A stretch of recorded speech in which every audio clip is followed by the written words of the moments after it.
What if I told you that the same tactics used by some of history's most infamous tyrants are being used right now, here in America? Not with tanks, not with soldiers in the streets, not yet, at least, but through manipulation, lies, and the slow erosion of your freedoms. Tyranny doesn't always come in a blitz of violence. It often arrives disguised as protection, as security, as safety. And if you're not paying attention, by the time you realize what's happening, it's already too late. In 1933, Adolf Hitler didn't come to power through violence, he played the system. The National Socialist Party was elected, and Hitler was appointed Chancellor.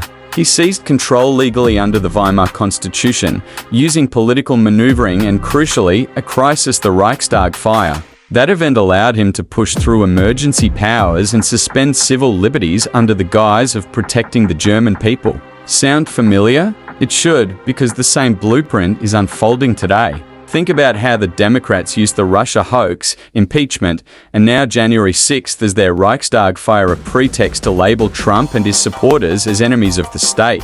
Look at how they've discredited him at every turn, not because they fear him alone, but because they fear the movement he leads, the power of a free and unafraid population. Just like Hitler demonized his political enemies, the Democrats have used every tool at their disposal: social media censorship, mainstream media narratives, and a highly biased justice system to paint Trump as the enemy. They call him a threat to democracy, but who are the real threats? The ones silencing dissent, banning free speech, and weaponizing the law against political opponents. Think back to Stalin.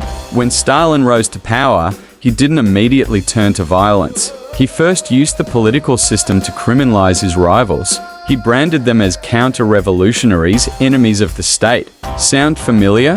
What are the Democrats doing today? Labeling Trump supporters as extremists, branding conservatives who dare to speak out as domestic terrorists. They're playing from the same playbook.